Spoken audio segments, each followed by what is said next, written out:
Judul Juru Kunci Hutan Laras.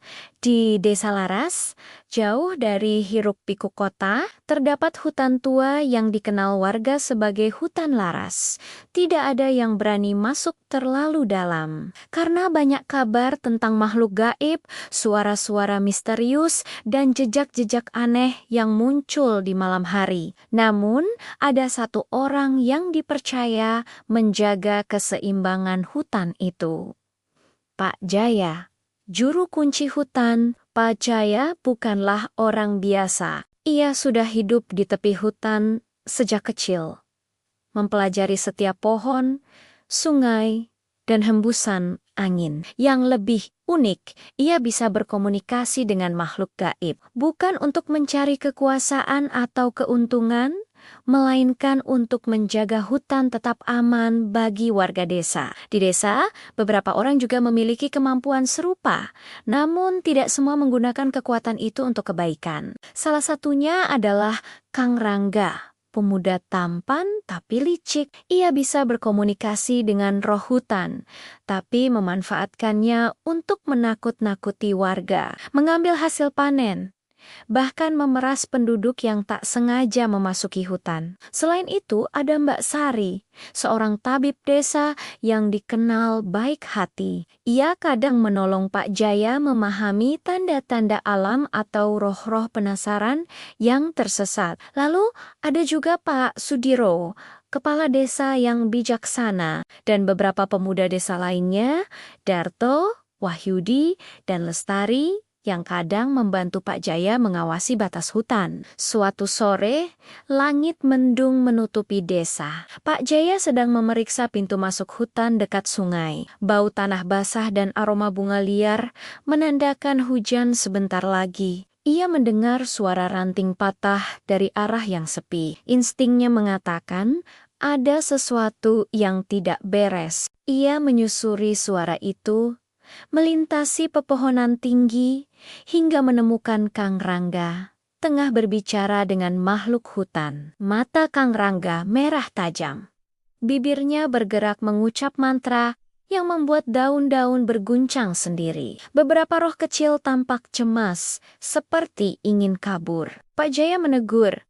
Suaranya tegas namun tenang. Kang Rangga, hentikan. Kau tidak boleh menyalahgunakan hutan ini. Kang Rangga menoleh, tersenyum sinis.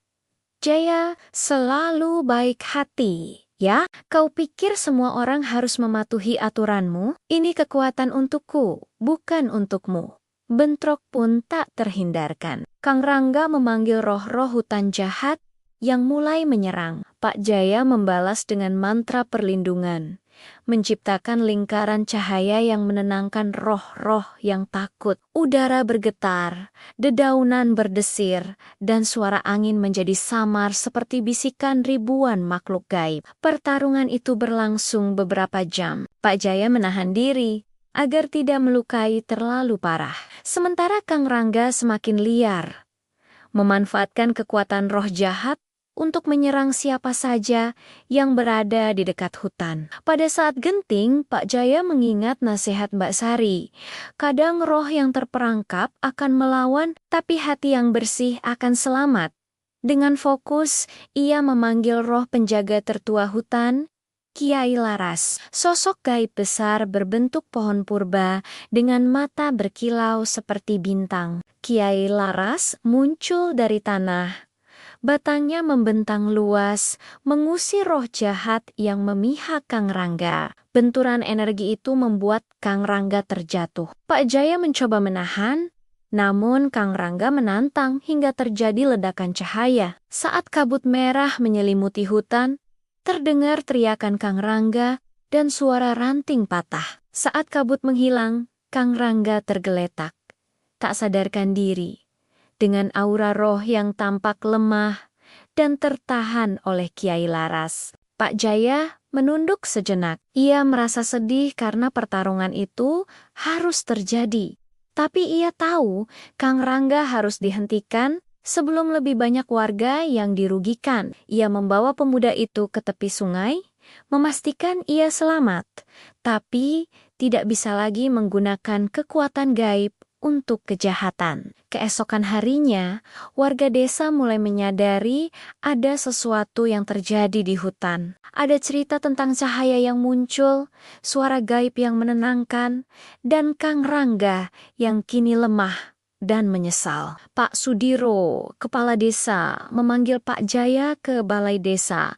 Pak Jaya, kami tahu sekarang kau bukan sekadar penjaga hutan, tapi pelindung kami, kata Pak Sudiro dengan mata berkaca-kaca. Pak Jaya hanya tersenyum tipis. Ini bukan tentang saya, ini tentang hutan. Dan semua yang hidup di dalamnya, semua makhluk termasuk manusia harus belajar saling menghormati. Sejak hari itu, warga desa semakin menghormati Pak Jaya. Ia tetap menjaga hutan dari pagi hingga senja, berjalan di antara pepohonan tinggi. Kadang duduk di tepi sungai sambil berbicara pada burung dan roh kecil yang menemaninya. Mbak Sari sering menemaninya, membantu menenangkan roh yang tersesat. Darto, Wahyudi, dan Lestari juga mulai belajar memahami tanda-tanda alam dan roh. Kang Rangga tetap tinggal di desa, tapi ia berubah. Tidak lagi memanfaatkan kekuatan gaib untuk kejahatan. Kadang ia menolong Pak Jaya membersihkan jalan di hutan atau membantu warga yang tersesat. Namun, setiap kali ia melihat Pak Jaya, ia masih merasa takut bukan karena juru kunci itu menakutkan, tapi karena ia tahu betapa kuat kebaikan bisa mengalahkan niat jahat. Hutan laras pun tetap misterius. Kabut tipis kadang menutupi pepohonan dan suara-suara gaib terdengar samar di malam hari. Tapi kini warga tidak takut lagi. Mereka percaya ada Pak Jaya yang menjaga keseimbangan. Ada Kiai Laras, pohon purba yang menenangkan roh jahat, dan ada pelajaran yang mereka pegang erat. Kekuatan tanpa kebaikan hanyalah bencana. Pak Jaya sering duduk di tepi sungai saat senja, menatap cahaya yang menembus daun-daun tinggi. Angin berdesir membawa bisikan roh yang tenang. Ia tersenyum, mengingatkan diri bahwa tugasnya tidak akan selesai seumur hidup. Tapi ia juga merasa damai. Karena selama hati tetap bersih, selama ia tetap menjaga, hutan laras akan aman, dan desa akan selamat. Cerita tentang juru kunci hutan ini pun menyebar ke desa-desa tetangga. Anak-anak mendengarkan dengan mata berbinar, memimpikan bisa berbicara dengan roh, tapi juga belajar bahwa kekuatan besar harus digunakan untuk kebaikan. Orang dewasa merenung, menyadari bahwa dunia ini penuh misteri, dan kadang yang terlihat kecil seperti seorang juru kunci tua bisa menjadi pelindung terbesar. Dan di tengah hutan yang gelap, Pak Jaya terus berjalan. Kadang terdengar tawa kecil roh hutan yang lega. Kadang terdengar bisikan lirih dari Kiai Laras. Tapi yang pasti, Pak Jaya tahu satu hal selama Ea Eida, keseimbangan akan tetap terjaga, dan mereka yang berniat jahat tidak akan menang. Hutan laras tetap mistis. Tapi kini, warga tidak lagi takut. Mereka belajar menghormati alam, menghargai roh, dan percaya pada kebaikan yang tersembunyi di antara pepohonan tinggi. Dan bagi Pak Jaya, setiap hari adalah perjalanan. Setiap langkah adalah pelajaran. Dan setiap napas adalah doa untuk hutan yang dicintainya. Di malam yang sunyi, ketika kabut menutupi jalannya, Pak Jaya mendengar bisikan lembut, "Terima kasih, kau telah menjaga kami." Ia menatap bayangan pepohonan, tersenyum tipis, dan melanjutkan langkahnya. Karena menjadi juru kunci hutan bukan hanya pekerjaan, tapi panggilan hidup.